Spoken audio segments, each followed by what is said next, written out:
This is the One Thing Podcast, and I'm your host, Dr. Adam Rindy.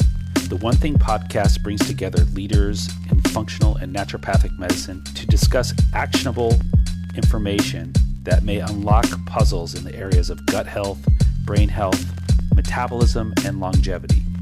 Please note, these episodes do not replace the opinion of your doctor. They are not intended to diagnose or treat any condition. Please discuss this information with your provider and discuss your own unique personal health history before adapting this information. Please subscribe to our episodes so that you can stay on top of the most current information in these areas of medicine. We're speaking this week about post-acute sequelae of COVID-19, otherwise known as long COVID, which the CDC explains as long-term symptoms that might be experienced weeks to months after a primary infection with SARS-CoV-2, the virus that causes COVID-19.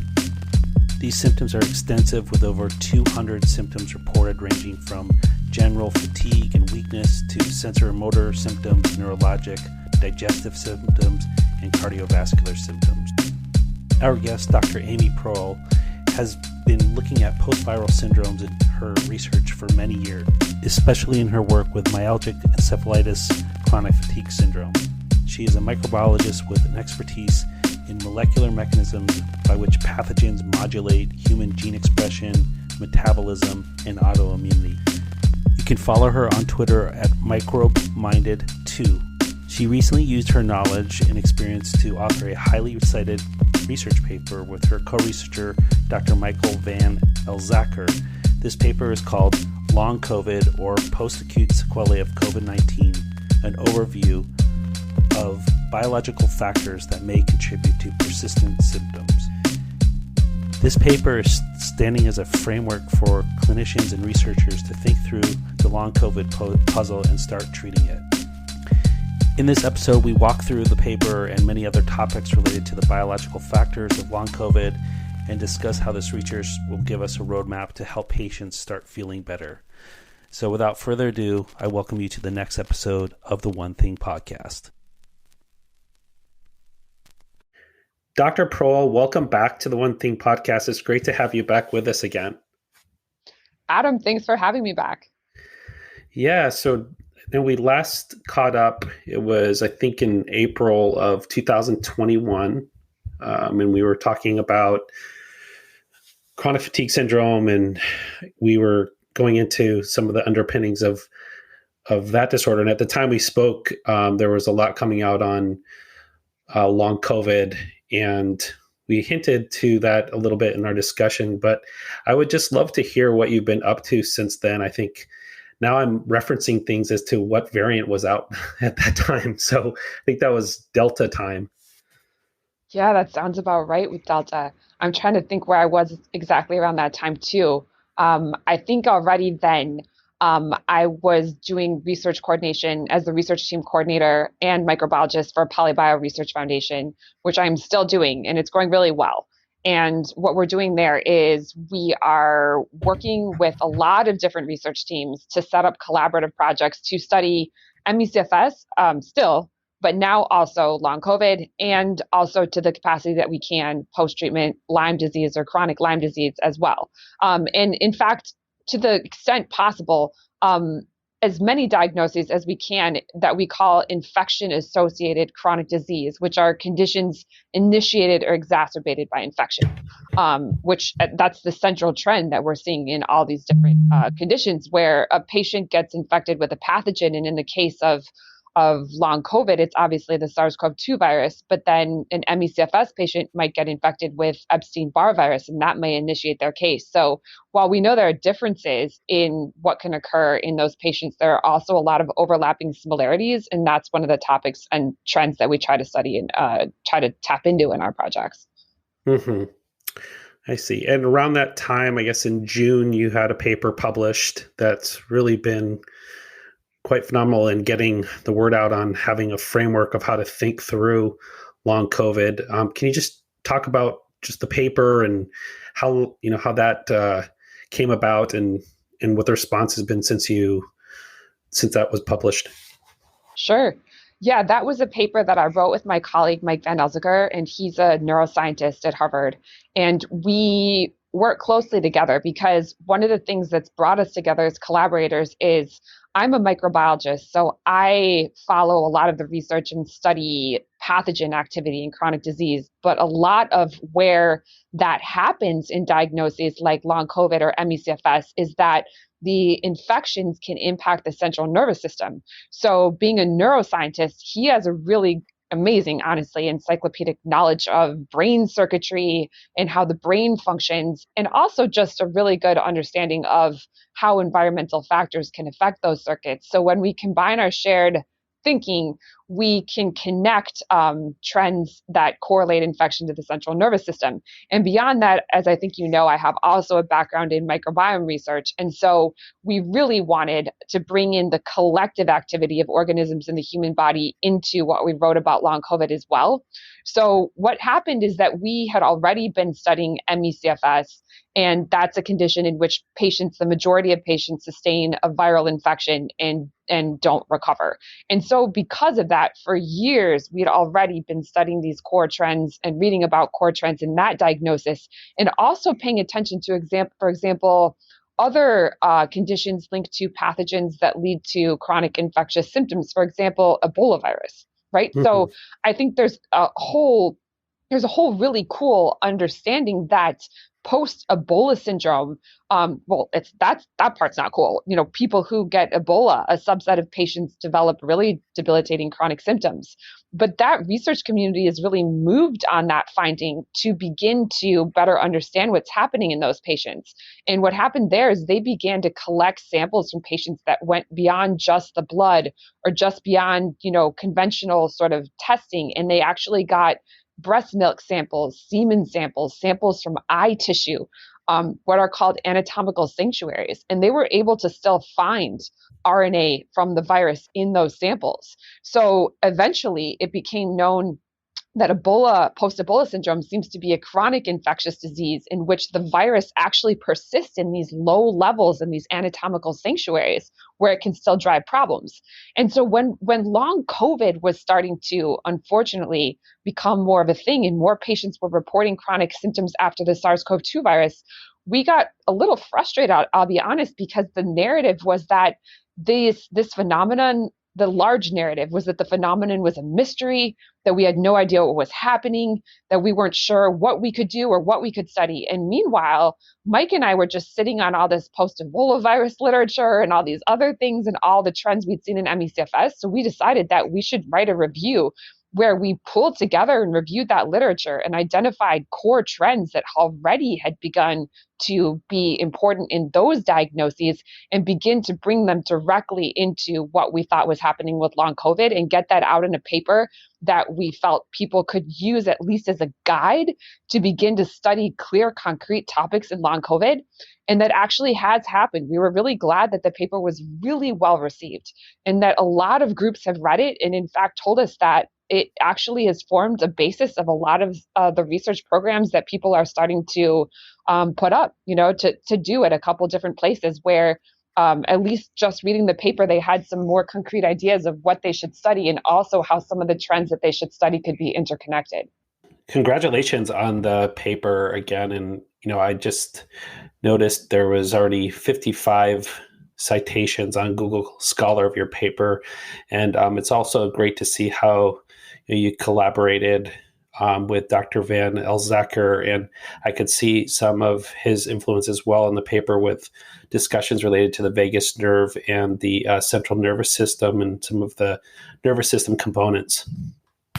Yes, exactly. There's a section in the paper that talks about vagus nerve to brainstem signaling, with the vagus nerve being a major nerve that innervates every major trunk organ of the human body, and the brainstem being a region in the back of the brain that controls core biological functions and has these overlapping nerve bodies that control autonomic function, what's called the sickness behavior response, which is actually the signaling that allows you to recognize that you're sick. So, for example, let's say you got food poisoning. How does your body tell you that you feel ill? Actually, the vagus nerve senses in the gut that there's inflammation from the food poisoning. It conveys that signal to the brainstem, which turns on, in simple terms, this response to say, ooh, you feel icky, you feel sick, you feel malaise. And that's a response that's sort of a, brain mediated response to what's going on in the body, right? And the brainstem also has other nerve bodies that control nausea, pain. And so there's this overlapping area in the brainstem where that signaling becomes dysregulated.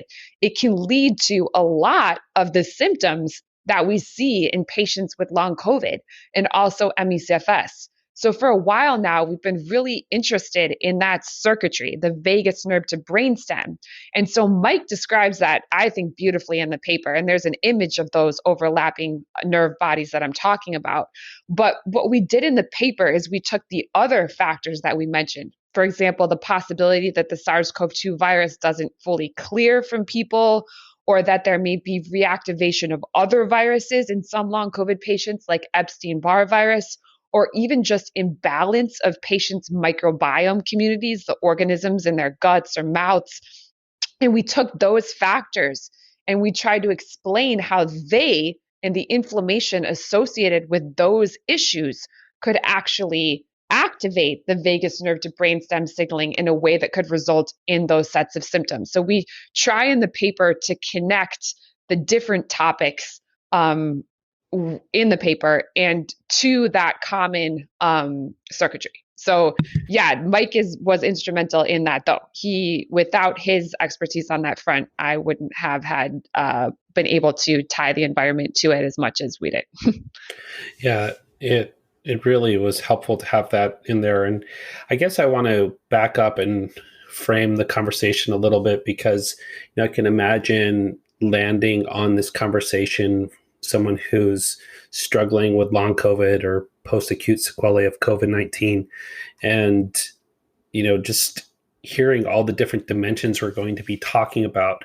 And from a research perspective, you're really helping the clinicians answer the framework of how to bring treatments to people dealing with the long COVID symptoms. I would just love for you to comment, like, before we kind of dive in to this further, about, how would you recommend digesting this information, when you're, listening to it? Because it's when I was going through the paper, I was just like, wow, there is just so much to think about here, and it feels a little overwhelming. Yeah, no, I understand. The way that I would look at it is that a lot of patients are developing a wide range of chronic symptoms after COVID, and up to over 200 different symptoms have been reported. So there's people struggling with all kinds of different symptoms. And so what that at least leads us to start with is that we don't think that every patient who gets a long COVID diagnosis has the exact same thing going on. We think that there may be different things that may be happening in different patients, but that those different factors can be interconnected and that they're not mutually exclusive. So in the paper, we do try to break up those factors. And I guess what I could do is just walk you through the different main biological factors that we delineate in the paper that we think can contribute to long COVID. And actually, some of them, since the time that we wrote the paper, have actually been verified to contribute to long COVID, which is interesting. And I can touch on that. So the first is the most straightforward possibility, which is that patients get infected with SARS-CoV-2, they get, acute COVID illness, and then they may not fully clear the virus. In other words, a little bit of the virus remains in what we call a viral reservoir. So, and that reservoir is usually in tissue. So a lot of times, even in acute disease, the SARS-CoV-2 virus is not often found in the blood. So it's not like a simple blood test is going to show you that. What can happen is that perhaps in the gut, in the intestinal tissue, or perhaps in the lungs and tissue, a little bit of the virus sticks around. And it sticks around and it can continue to perhaps express the spike protein or dysregulate the immune system as part of that ongoing infection. And so that topic of viral reservoir is one of the ones that we are actually most interested in currently studying. So what we're doing to study that is we're actually just collecting tissue samples from patients with long COVID and trying to look for the virus in them, and also a number of other immune or other factors that may correlate with possible persistence of the virus. Now, another scenario for long COVID development that again doesn't have to be mutually exclusive with viral reservoir is that during acute COVID, the immune system becomes dysregulated. And we know that it does. There can be depletion of interferon signaling, for example. And interferons are important signaling molecules that control most forms of viral infection. And the SARS-CoV-2 virus knocks down the interferon signaling in a way that makes the immune system generally lose control of its capacity to control most viruses that the patient might already have. And those viruses can include the herpes viruses. So, for example, Epstein-Barr virus, cytomegalovirus. And most people, the majority of people, have at least one herpes virus. And what happens is, under conditions of health, those viruses are in a dormant or latent state. So the immune system is keeping their activity in check. It's keeping them down. But let's say you get COVID and the immune system becomes dysregulated, that interferon signaling becomes dysregulated. Now the immune system might no longer be able to regulate the Epstein-Barr virus, and the virus can reactivate and drive new symptoms in and of itself. So you could have what we're calling viral reactivation there of other pathogens. And it doesn't just have to be viruses that could reactivate in patients with long COVID. It could be that, a large number of people, for example, harbor the parasite toxoplasma. A really high number of people. That is a parasite that can persist in the central nervous system and drive a range of neuropsychiatric or other symptoms. Some people have been bitten by a tick and they do not realize that they may have Borrelia or Bartonella or some of the tick-borne pathogens. Those are other organisms that can sort of, latent isn't the perfect term, but they may not have gained much of a foothold in the patient, but they may be there. And then when they get COVID and the immune system goes down, those infections can surface and cause more problems if they were not doing that before, right? So that reactivation of other pathogens is definitely a trend that is possible. And actually, there was a recent study that did track patients from who had COVID through the development of some patients who developed long COVID. And they identified about 4 core biological factors that seem to predispose to development of long COVID. And one was Epstein-Barr virus viremia, or in other words, more Epstein-Barr virus activity. So, and there's a couple other papers that have shown clear signs of Epstein-Barr virus reactivation in patients with long COVID. So it's not really just a idea anymore. It's actually something that's been demonstrated to be happening, right? Then, sure.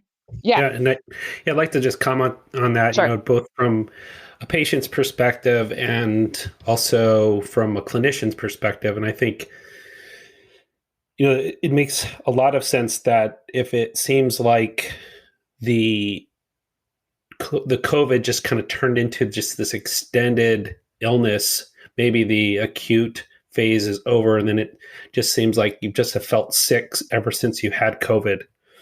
And felt unwell and maybe had some swollen lymph glands and maybe just low-grade malaise and various other kind of viral-like symptoms, to be, thinking about past history of other like infections or past history of other exposures. And, that Absolutely. that this is just expressed an immune problem that was dormant. Yes. That's one of the things I think generally is one of the things that is probably happening with some long COVID cases, is that a person may have, exactly some underlying infections that haven't yet gotten to the point where they're driving concrete symptoms, or they've been exposed to mold, or they've had some issues with environmental toxins, or you name it, the other factors that can feed into a range of chronic diseases. And then when they get COVID, it's sort of that breaking point that finally allows those other factors to surface and really begin to drive disease in a more concrete fashion. And that really doesn't have to be mutually exclusive with the possible persistence of SARS-CoV-2 itself. I honestly think that there's a possibility that SARS-CoV-2 sticks around as a little bit of a reservoir and Epstein-Barr virus reactivates in some patients or something like that, right? Mm-hmm. So, there may be, again, that's where I come into the multiple factors can be happening in any given patient. So, depending on that, though, as a clinician, that really does give you the ability to say, to the extent that it's possible for a patient, can we test you? And of course, the testing is not perfect, but can we try to get an understanding if you have some antibody, if you have antibodies that signal that you have been infected with EBV or CMV or definitely Borrelia Bartonella, to the extent possible, try to get tested. And the testing isn't perfect for those pathogens. But if there's a chance that that's playing into someone's case, those are things that can be at least somewhat addressed or treated. So that's a start. Yeah. And it's interesting because, the number of coronaviruses that there are out there, why is it this one's behaving like this? Is it the ability of this virus to really penetrate the tissue that is just and really disrupt the immune system that's just so much stronger than things we've seen in recent times? See, the interesting thing is I'm not sure if this virus is that different in its capacity to cause a chronic, be the instigation of a chronic syndrome. I actually just think it's happening to way more people. And so it's being noticed and recognized and now studied more. But the thing is, we know that most, if not all, major pathogens are associated with a chronic syndrome in which a subset of patients develop chronic symptoms. So patients infected with Zika, a subset develop chronic symptoms. Patients infected with dengue, a subset develop chronic symptoms. Every single pathogen that's been, looked at in that capacity. The SARS-1 virus was associated with quite a substantial case reports of people who developed chronic symptoms. And in fact, for other coronaviruses, the thing is, there isn't as much research as there should be on these viruses and their possible chronic complications. But there's one really good study, for example, that found a previous coronavirus in its genetic material, and I think some of its proteins in multiple sclerosis lesions in brain tissue.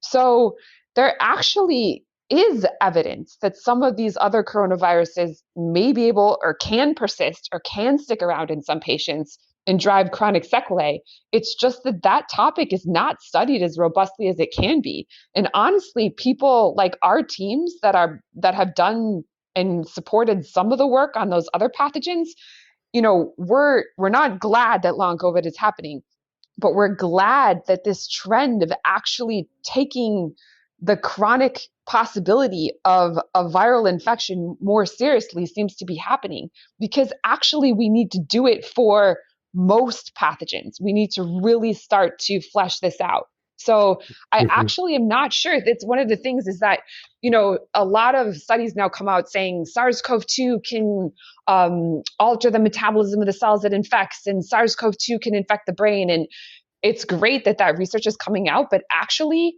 we do see evidence of that with other pathogens. It just doesn't get as much exposure. So, yeah. That's really well said. I mean, the scale of this has just brought this so much into the forefront. And also, I mean, this is the first condition that has almost been like an open collaboration that I've seen in my lifetime throughout the world in such a rapid pace of people collaborating all over the world. Yes, exactly. I would love, if I ran the NIH, the National Institutes of Health, I would take every virus, Epstein-Barr virus, dengue, Zika, and I would throw as much attention as SARS-CoV-2 is getting into the study of those pathogens and what they're capable of doing.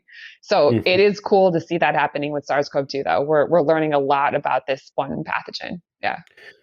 Yeah. So I think, going further down into these biological factors, you brought up a couple of viruses that have been showing predisposition to long COVID, such as Epstein-Barr virus. And that's a virus we've talked about before together. And I'm certainly seeing that in my patient population of people who had long COVID, that the Epstein-Barr virus starts replicating again. And maybe we could just touch a little bit more deeper on that. Sure. It's actually really interesting that you're finding that. I'm not surprised. I think a lot of clinicians who are starting to actually check are finding that. And, Epstein-Barr virus is a really interesting virus because I don't know if you saw, there's recent research that actually connected Epstein-Barr virus directly to multiple sclerosis. So two big studies just came out. One was a big Harvard study that looked at, they went back and they looked at records from many thousands of members of the military. And they finally had a large enough group of people that they were able to show that the subjects that had Epstein-Barr virus, almost all of them, people who had MS, almost all of them had been infected with Epstein-Barr virus. It was a really good study showing that association. And then a second study came out from a Stanford team almost just a week later. And that's one of my favorite studies ever. What they did is they showed in that study, they were able to isolate B cells from the cerebrospinal fluid of patients with MS. And then they were able to isolate some antibodies or immunoglobulins from those B cells. And they were able to show that one of those antibodies, which normally, by the way, would be called an autoantibody, was actually an antibody that was firing on an Epstein-Barr virus protein called EBNA1.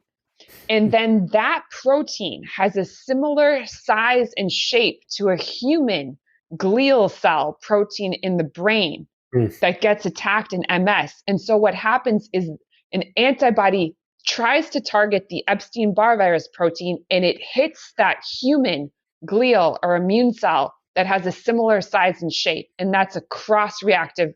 In other words, they showed a process by which the human immune cells in MS in the brain can become, inflamed in a manner that can drive neuroinflammation and demyelination in the disease. But the reason that happens is because the immune system is trying to target Epstein-Barr virus, if you follow me.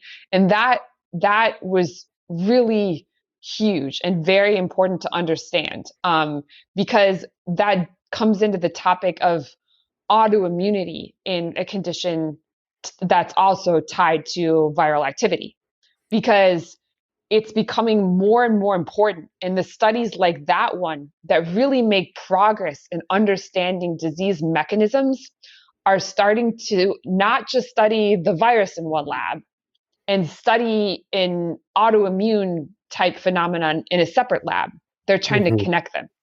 And so I think that's going to be very, very important in long COVID as well, because autoantibodies are definitely being identified in long COVID. And what I mean by that is those are antibodies that target self. So they'll target a human protein or a human receptor and obviously cause damage when they do that. But the question is, why are those autoantibodies forming? Where do they come from?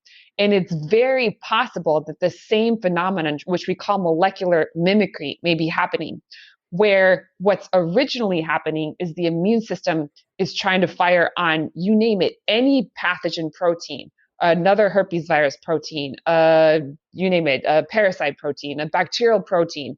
And then it has a similar size and shape to a human receptor, a human protein, a human structure. And that cross-reactivity is what leads to the firing on self. And that antibody will be called an autoantibody, but it actually had a connection to an infectious agent. So I don't know if you can follow me there, but it's really important to try to understand that trend.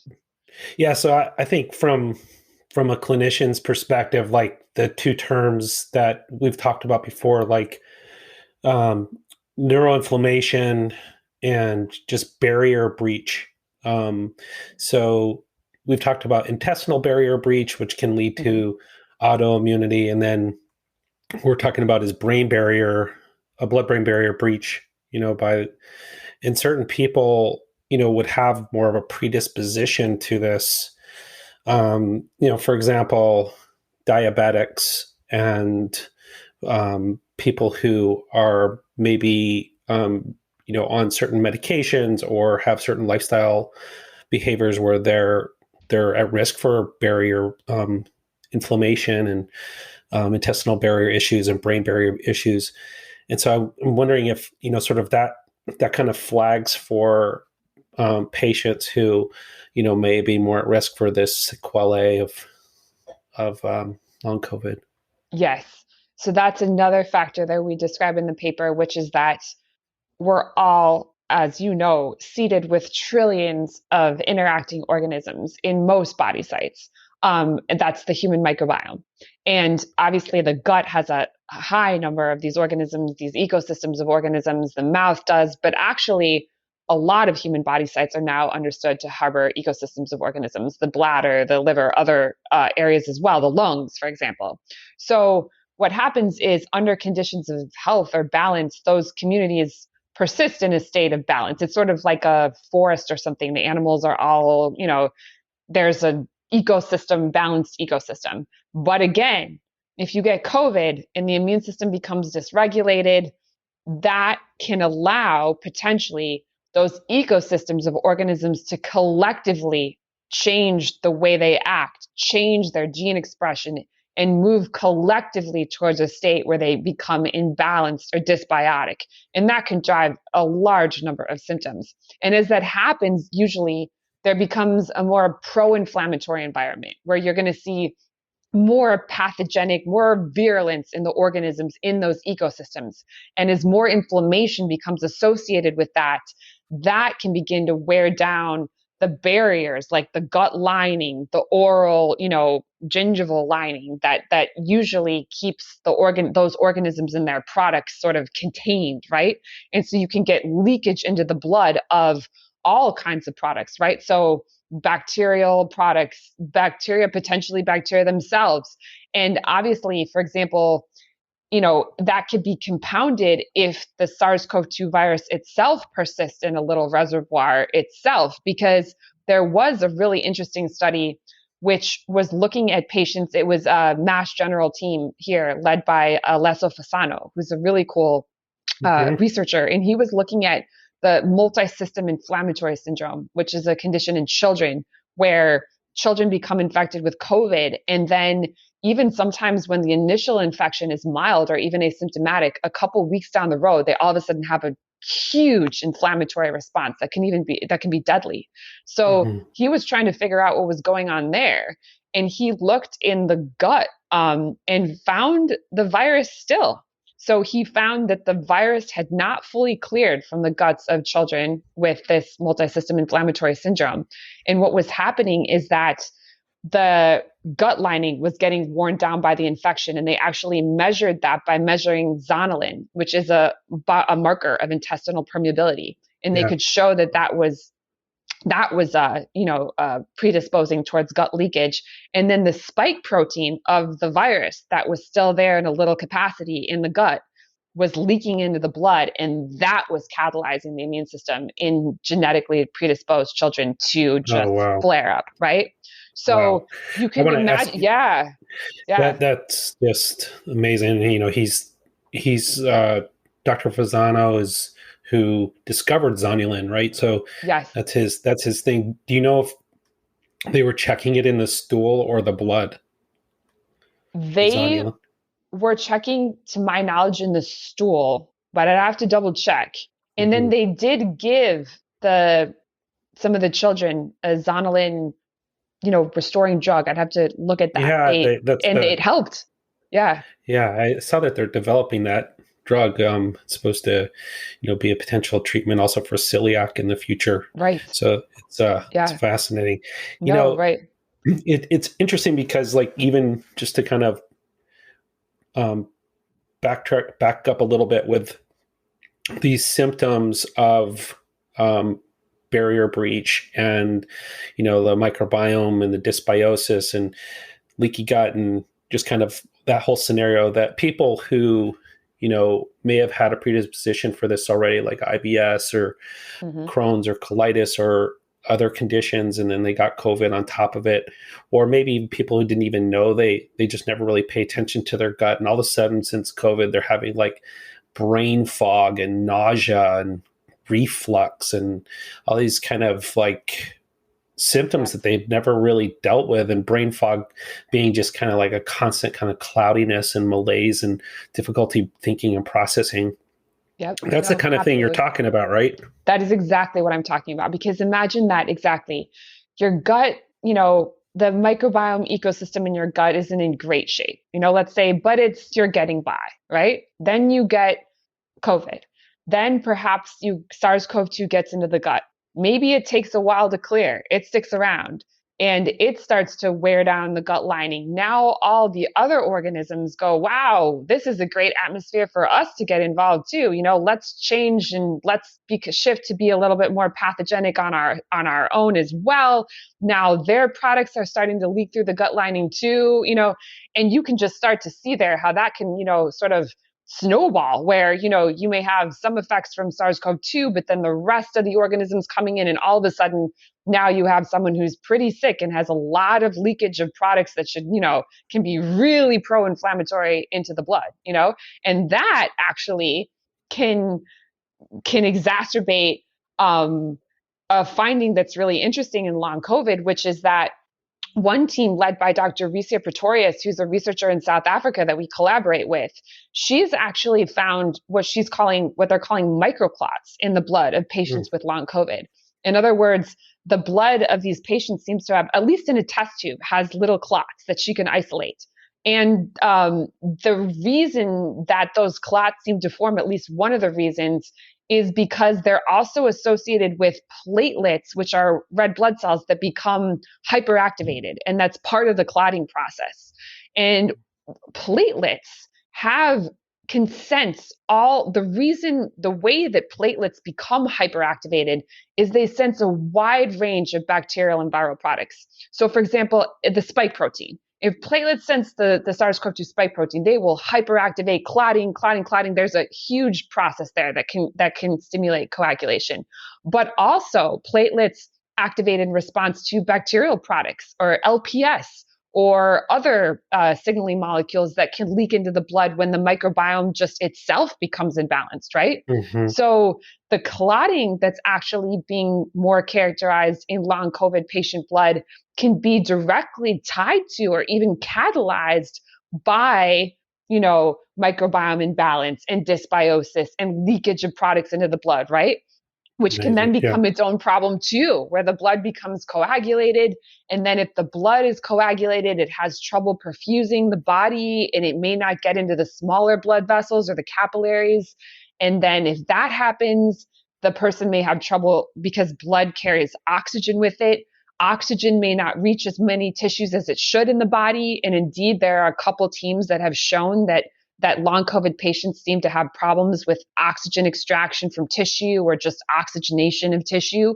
So all of these different, there can be these flow-on effects that can stem from leakage of product into blood from microbiome or the virus itself, or, even an Epstein-Barr virus protein can activate platelets. So that's where it comes down to almost figuring out a mix of factors in patients that may be contributing to these symptoms, with a number of them being able to be augmented by leaky barriers. Yeah, it's interesting because, for years we've thought about these, kind of chronic syndromes like that are connected to hypoxia and hypercoagulation.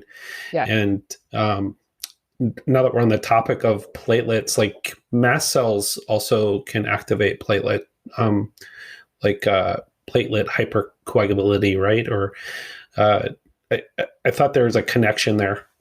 They're definitely involved in the process. That being said, mast cells are basic innate immune cells that basically get caught up in most inflammatory responses or reactions, right? They're sort of, picture you have an army. Mast cells would be, back in the day, like the movie Braveheart or something like that. You know how they first have the archers that put their arrows out and just hope to hit anything. And then later you have, your ranks of the cavalry in this, and it becomes more specific. Well, mast cells are the archers. They're just, anytime there's, an infection or an issue or something or what, mast cells just come in and fire, right? So mast cells are actually part of many or most signaling processes that get caught up in inflammatory sequelae. So I do think that the activity of mast cells matters in these patients and in patients with most diagnoses.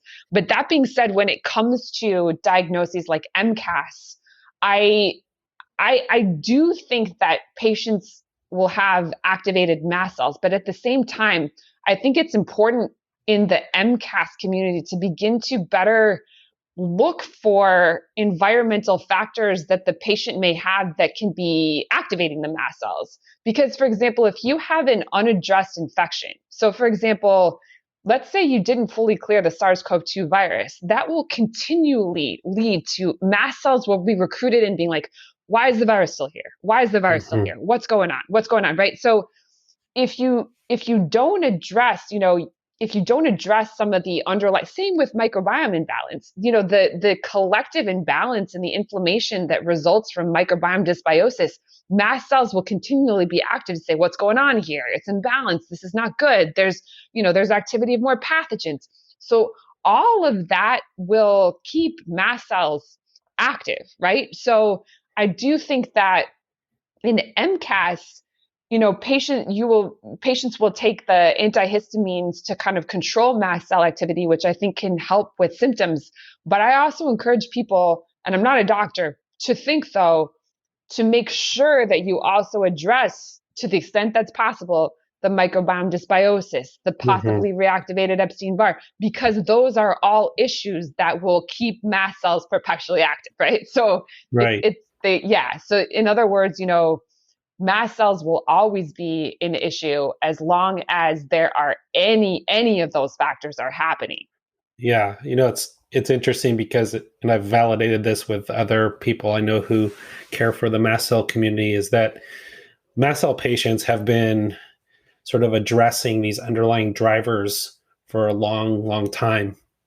And they've actually, a lot of them have actually prepared their body to handle this virus before they were confronted with it. They were already doing the things that you would do to prevent long COVID. And so, we've kind of joked with a lot of my patients is that like COVID just met the wrong person, when it came across you, because you were already doing things that were going to protect from the sequelae. And I've validated that with a lot of people in the mast cell community that because they were already thinking in this direction, they've been able to kind of tolerate this virus a little better. That's good to hear. Yeah. I mean, I think, and I'm not a doctor, I do think that it's important to not overdo the sort of controlling of mast cells, because mast cells also perform vital functions, right? Exactly. So they also are the cell that's going to help the immune system recognize new forms of infection or new issues. So you don't want to necessarily knock out all their signaling, but I think exactly if you are really strategically controlling their activity and mitigating, overproduction of mast cell mediators, that is a smart strategy to keep things a little bit more in check when you're infected. Exactly. That seems reasonable. I think that's a really good point, and I've spoken about that concept on another podcast with Dr. Novak, and how we have this concept of like, well, we should just shut these cells down or shut inflammation down and reduce all oxidative stress, but a little bit is good and needed.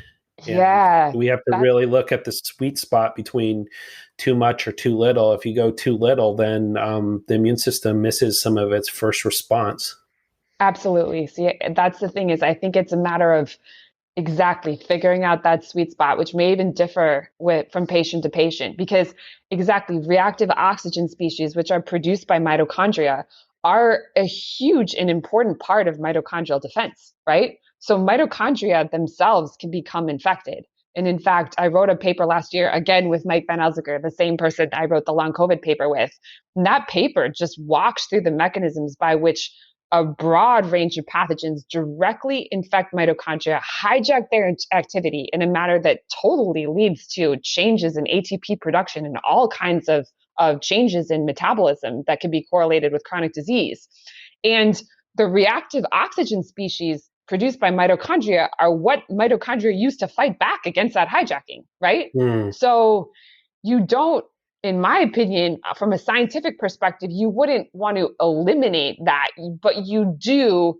On the other flip side of it, though, if you have a lot of infected cells and mitochondria getting hijacked, a lot of reactive oxygen species are produced, and then that can kind of cascade, right? Where the reactive oxygen species signal to the next cell and go, and then that cell recognizes it and becomes more active. And so there's a mix of saying, we still want reactive oxygen species here to be able to combat the pathogens, but we don't want the signaling to get out of control. So that mix of trying to figure out where the balance is, I think is key. Right, exactly. Now you mentioned a topic in your paper that I've heard before, but I really don't understand well. It's called functional redundancy. And maybe you've talked about that already, but maybe you could clarify for me what that is and shed some light on how that's playing a role in long COVID. Yeah. So what I mean by functional redundancy is that, and I'm just going to come at this from the perspective of understanding what pathogens can do to drive chronic disease processes, is that a lot of pathogens have developed somewhat similar ways to drive disease. So, for example, a good one would just be the way they can hijack mitochondria. So they have similar strategies by which they can infect a cell and sort of change the way that mitochondria functions. And so they have, it comes down to so a good example, and then what happens is that if you have sort of two pathogens, let's say you're still struggling with a little bit of the SARS-CoV-2 virus that hasn't cleared and Epstein-Barr virus reactivated, and both of those pathogens are doing something similar to drive disease, then that can really compound that problem, right? So for example, we know with the clotting in the blood of long COVID patients that the SARS-CoV-2 spike protein it can catalyze clotting very easily. But proteins created by Epstein-Barr virus can also activate platelets in a manner that can drive clotting. So if you have both issues, you have that, what I'm going to call redundancy in the mechanisms by which those viruses can drive a similar process, right? So another example would be that the SARS-CoV-2 virus can infect the blood vessels, the vasculature directly. So that can compromise the integrity of the circulatory system. But let's say you also have Bartonella, a tick-borne pathogen. Well, Bartonella also directly infects the blood vessels and vasculature. So if you had a problem with SARS-CoV-2 infection of the blood vessels, and then you also had Bartonella, there's a redundancy in the way that they can act, similarity in what they do, that could make you a patient who's going to have more blood vessel symptoms because of that. And that's basically all I mean by that, is similar, redundant things that different pathogens do that can sort of make one symptom or one system more impacted. Yeah. Oh, this makes me want to just give a collective hug to everybody out there listening right now and say, this is a challenge we're all facing, but it's really, something that a framework that we've understood through other conditions that you've been so passionate about. And that really makes me feel hopeful that at least we'll find some ways to help people through this. I do know that most people that are dealing with long COVID and presenting to their clinicians or their healthcare providers are sort of being told like, hey, this is going to be a little rough for a while, but maybe in 6 months or so, it'll start to lift. Is that a fair response to be telling people? No, not really. I don't think so.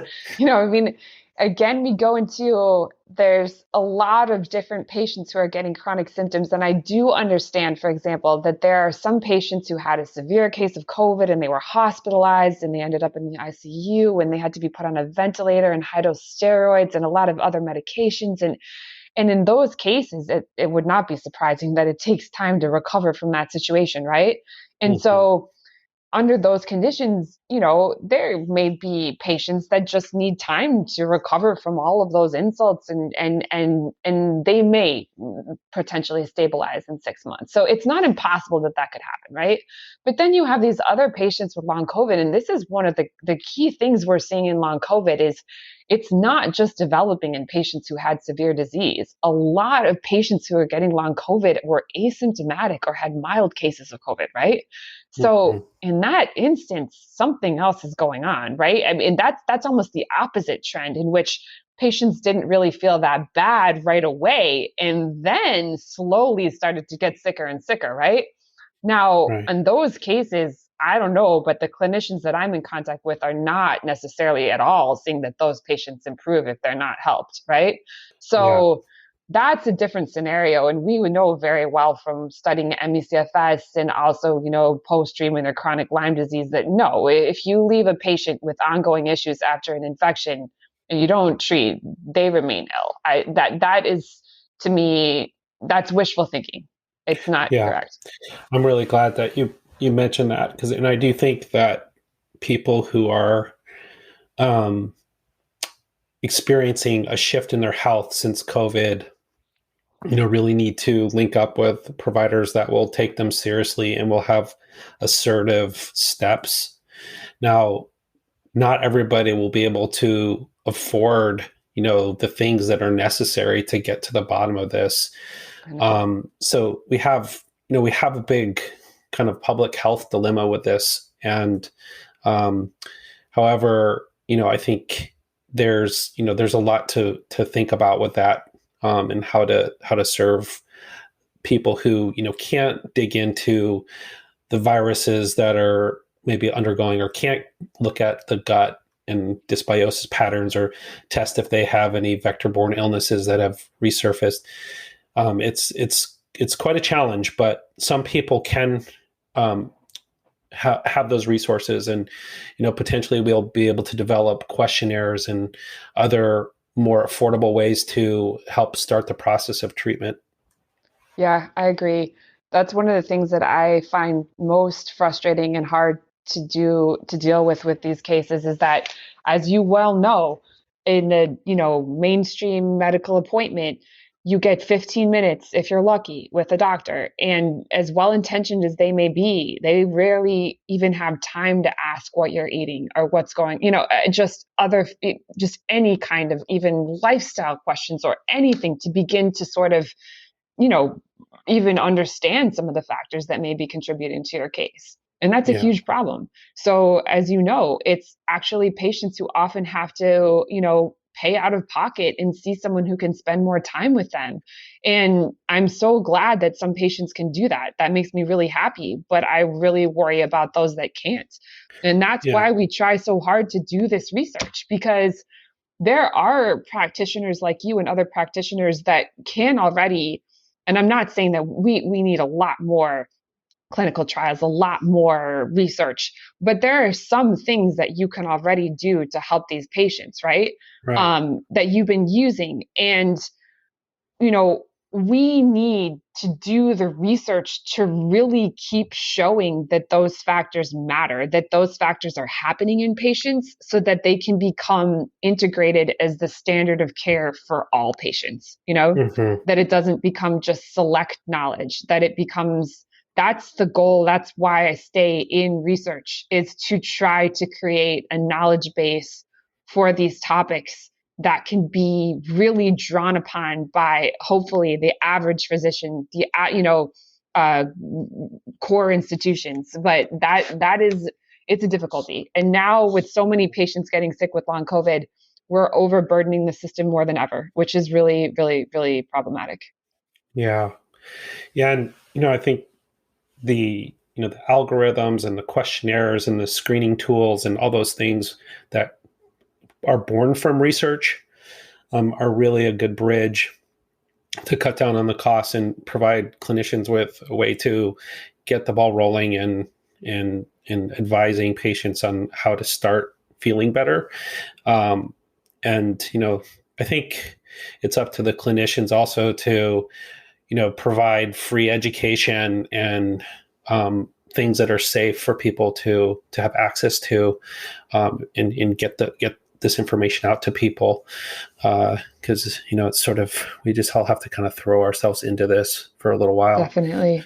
Yes. So do you think there's going to be like a biomarker test developed that's actually going to be clinically useful to say, hey, this is confirmed PACS or long COVID? And I say that because we saw this develop in IBS. There's a subset of IBS called post-infectious irritable bowel syndrome.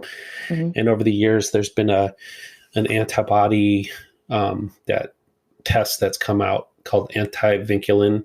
And now we can, successfully screen for people and say, hey, yeah, you do have post-infectious IBS. This is what to expect. These are the treatment options, et cetera. Do you think something like that's in the works?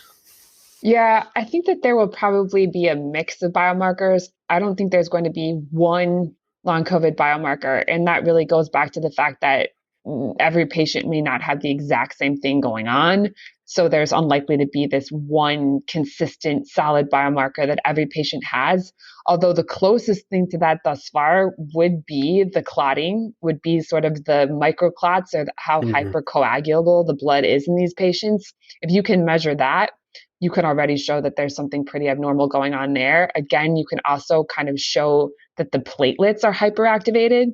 That is another good metric that can be, reliably is being found in a lot of long COVID patients and could be reliably measured and used to show that something's going on there. Beyond that, then I do think there's also, there will be autoantibodies in patients with long COVID, and some of those may become,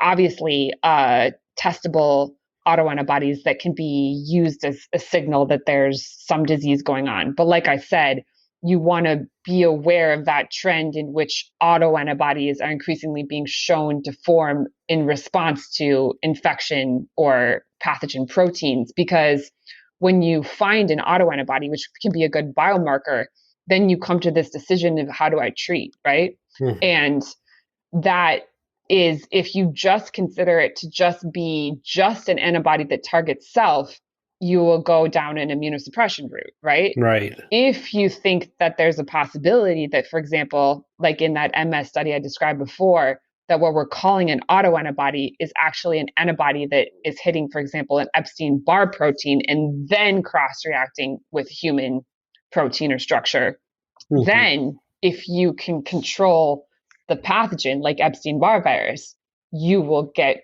rid of the autoantibody, if you follow me, because there will no longer be that the antibody will no longer be made.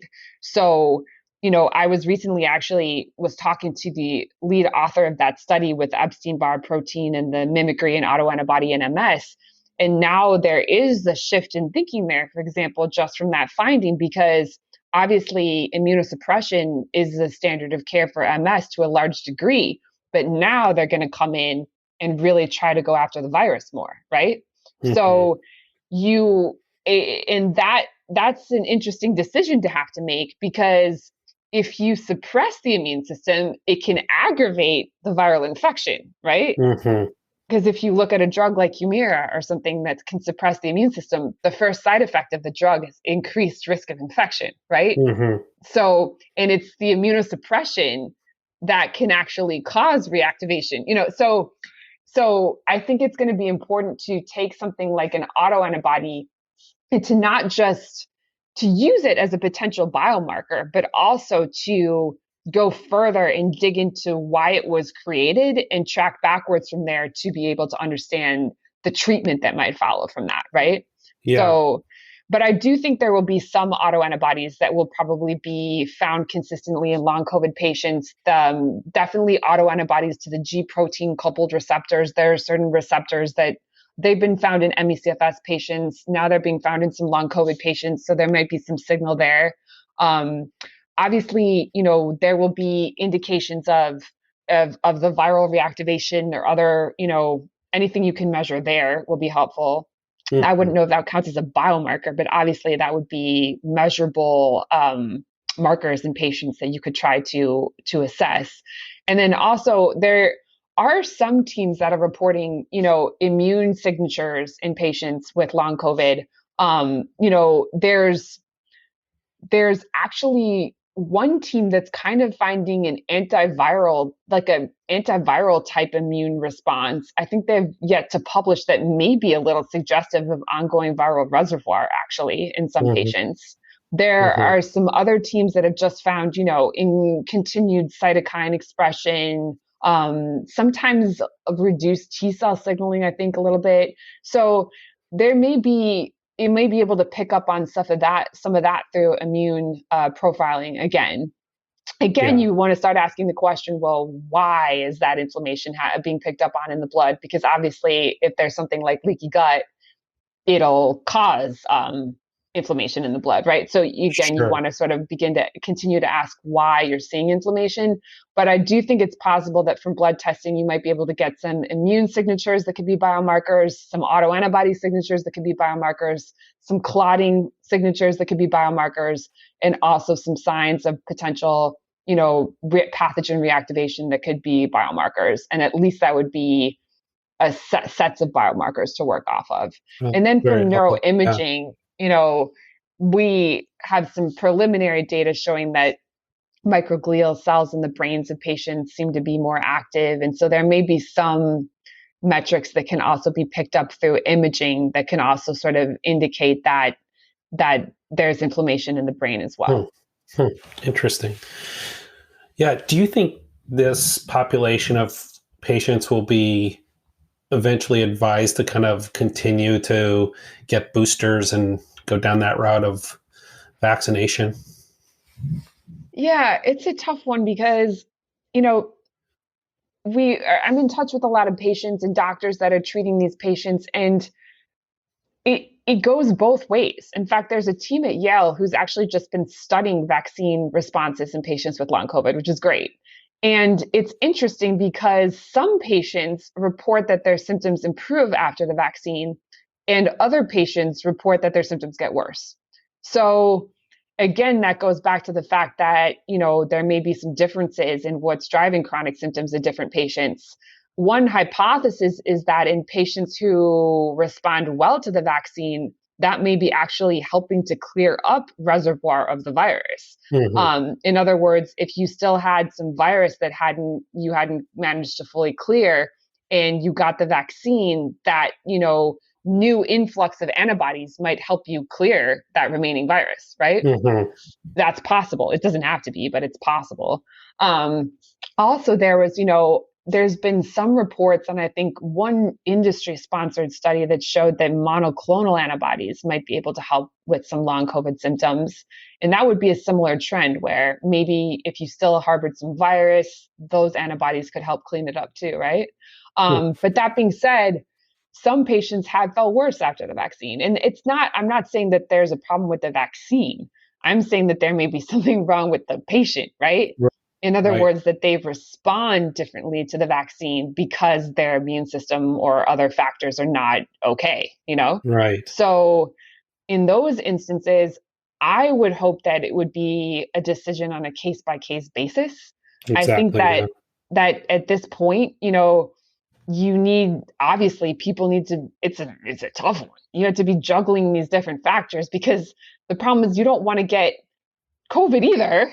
I mean, that's a disaster. No one with long COVID wants to get infected again. But at the same time, a vaccine is an immune challenge. And if your immune system is dysregulated or struggling, it might be harder to manage that over time. So I hope that I personally hope that there can be that patients can work with their doctors to be able to make the best decision for them at a given point in time. Mm-hmm. Wow, that was just such a thoughtful response. Thank you for that. I mean, it just really considered so many different angles to this, and I think that's the spirit of that I resonate with as far as looking at this, sort of from an individual basis, and kind of looking at what's right for each person in each scenario, and kind of not knocking it for when the tools are effective for other people. Yeah, I agree. That's how we end our paper, is that if you really take the biological factors that we describe in our paper in all the ways that they can connect, but they can connect somewhat differently depending on the case and, what infection someone already had and the state of their microbiome when they were infected, which can differ from patient to patient, that the end game of this is personalized medicine. That if we really wanted, long COVID could be the impetus to really begin a very good personalized medical approach, right? It's the diagnosis that needs it. It could show the benefit of personalized medicine. And so that's just a hope I have, generally. Yeah. No, I think it's happening, and I think patients are learning the right questions to ask, and people are learning at least how to have conversations and advocate for themselves more than ever. And we do have all these tools out there, to look at the gut and look at chronic viruses, and we have these tools, so they're available and making them accessible, and everything you just said. Yeah. So with that, I'd love to just kind of close our discussion just a little bit with hearing about your current efforts and things that you'd like us to know about in your work, and just some closing thoughts, and how people can continue to keep in touch with you. Sure. Yeah. Well, we are definitely working very hard to do a number of collaborative studies on patients with long COVID. And our research program follows the paper and the biological factors we described in the paper to a large extent. And we really are digging into the topic of viral reservoir, the potential persistence of the virus, because if you don't study that topic, if you don't just check if people still might have the virus in some tissue, then you may be missing a core part of a large number of cases, right? Mm-hmm. And so that is a big part of our research program. And to do that, it's no small matter, because what you have to do is you have to collect tissue samples from patients. And so what we've done is we've formed a network of clinical and surgical collaborators, where when patients are getting a biopsy procedure done, where an extra piece of their tissue can be collected, or are undergoing surgery for another reason, we send the surgeon or the doctor a collection tube where they can, if they're willing, give us a piece of the patient's tissue to analyze. Mm-hmm. And then we analyze it by some really cool tools, pathology and sequencing tools, to not just look for the SARS-CoV-2 virus, but also just a range of other immune and genetic abnormalities in that tissue. And that's almost, at this point, we're calling it our tissue analysis pipeline. And that's one of the things we're working hardest on.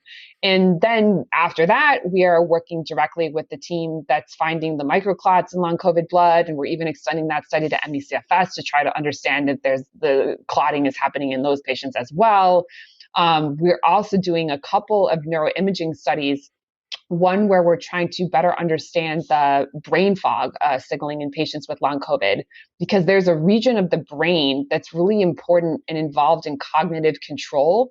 And that same region of the brain, cognitive control being sort of when you're in a room and let's say you're in a crowded coffee shop and you're talking to your friend, the rest of the buzz in the background of the coffee shop starts to fade out and you can concentrate on your friend, right? Mm-hmm. Well, in patients who lose cognitive control, that becomes more difficult. They start to hear all the other sounds, the sensations, and that's similar, how patients who get long COVID, they have trouble where noise and sound starts to bother them and they're distracted and it's hard to retain words. That's an area of the brain that really, really, that cognitive control, this is all Mike Van Elsker, by the way. that region is also very, very sensitive to inflammation.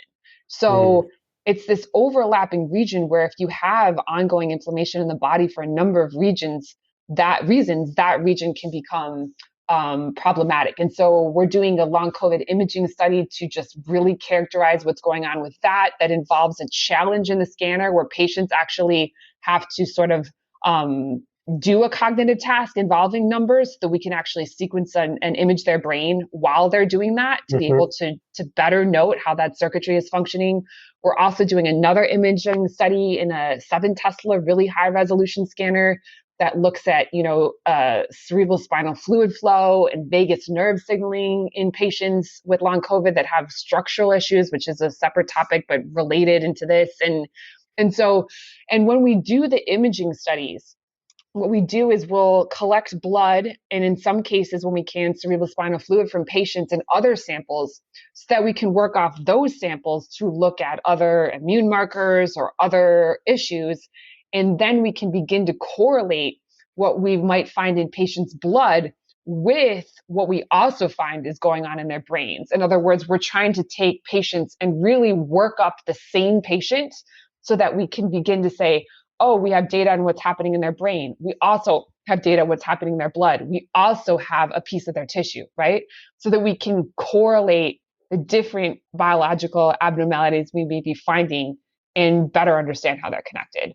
So those are just some of the projects we're doing, but we have some really cool collaborators. We do have, especially with the tissue, we have teams who are using some of the top sequencing tools in the world right now. And what I mean by that is you can get the genetic material out of a sample and you can just work through it to understand what the human genome is doing in that tissue sample, what's up with the immune cell activity, what's up with the pathogens.